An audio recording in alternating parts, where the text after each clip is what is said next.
Mr. Adeniyi Olasoji, a Christian, and put it that way, a family man,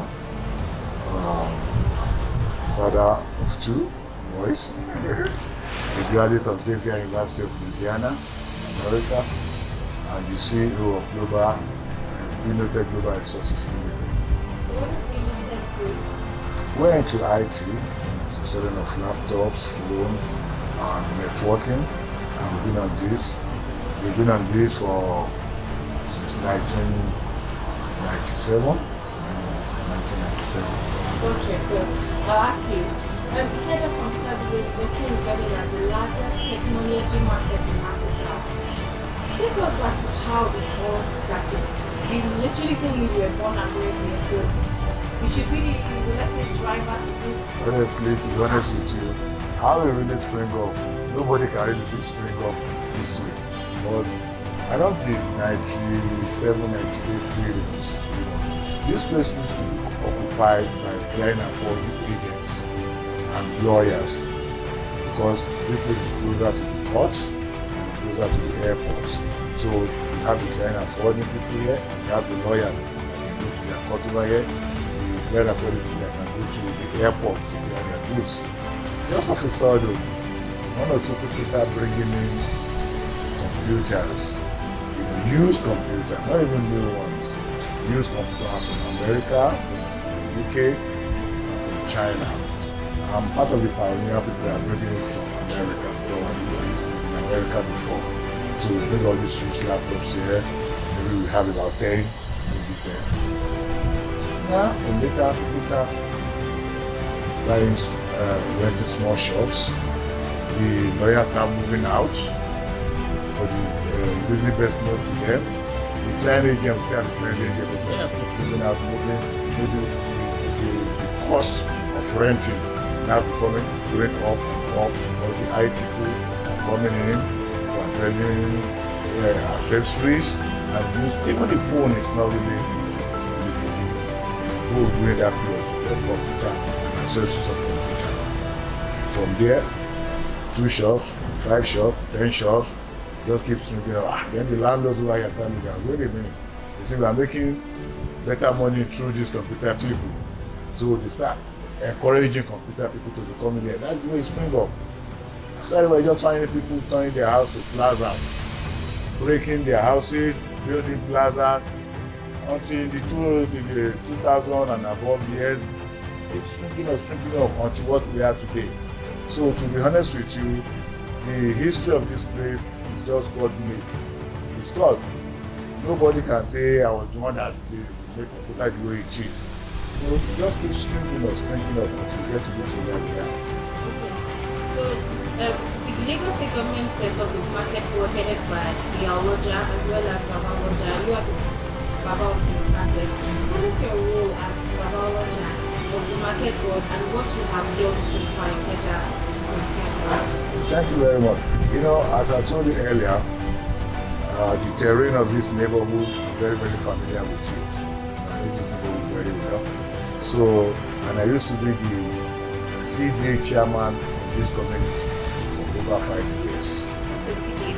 Community Development Association. I think you have it in your area as well. So I'm very familiar with everybody inside the market here. So when that idea came up that Yaloja Babaloja should head the market with the board association, so I was nominated. This man sells computer, is very, very familiar with this neighborhood, he knows about the security and the environment and everything. I think we should make him Babaloja. That's how I came to Babaloja. And our Yaloja too, she's like a pioneer of computer in this computer. She knows the terrain very, very well. And we were together at the CDA. She was the auditor when I was the chairman of the CDA. So it's like we are transforming from the CDA to the market board. And we'll bring in some other market stakeholders in the market. And we've been running it very well. We secure this area very well. We have a very good record, 100%, and there's no breaking of shop, people breaking inside shop. It's only all these petty thieves that you see that goes around, which is normal everywhere. And have a police post here, which anybody that's been caught, take to the police station. From there, we take it to court. And we've been doing that for a while, so it's something that we've been doing successfully. And even during the pandemic period, we did a lot here. Maybe we'll get to that. Okay, yes, so actually get into that. So Yes. 2019 was a really challenging year for a lot of people and also affected businesses.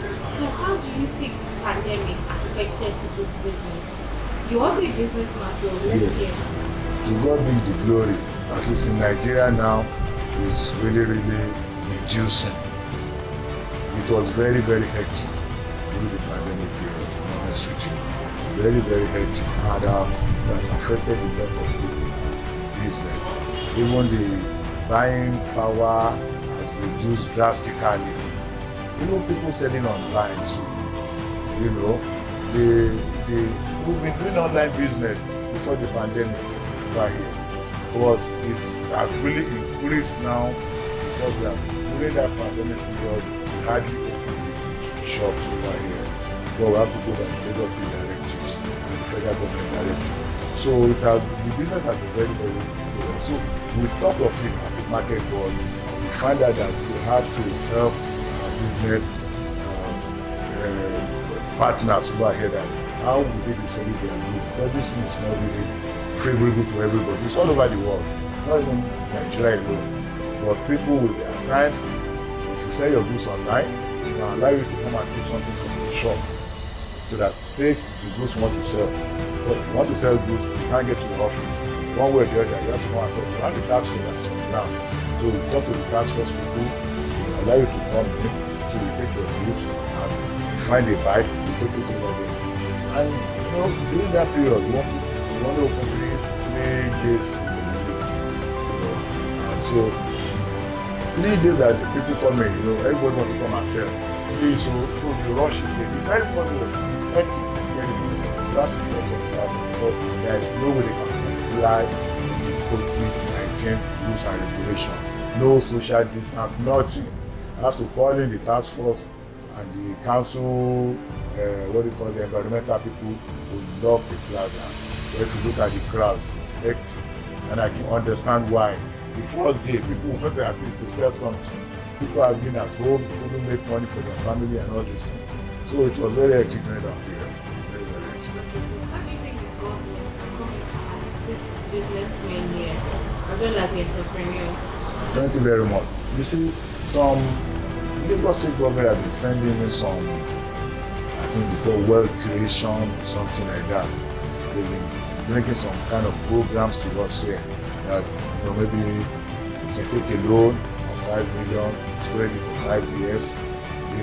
There's some private companies that will come in here with come and take 500 loan, pay it this way, pay it that way. So, but the Lagos State government, they've been doing it because they know that it's very tough for everybody now. And I believe, I'm not sure, maybe they reduce the tax or something like that, levy that they've been collecting. So it's been very helpful to us, and I believe they keep still doing that. Okay, so you should be the right person that can ask this question. What do you estimate to be the market size of Ikeja Computer Village in revenue estimation and number of businesses? To be honest with you, at least by the statistics we have before, we have well over 5,000 to 6,000 shops.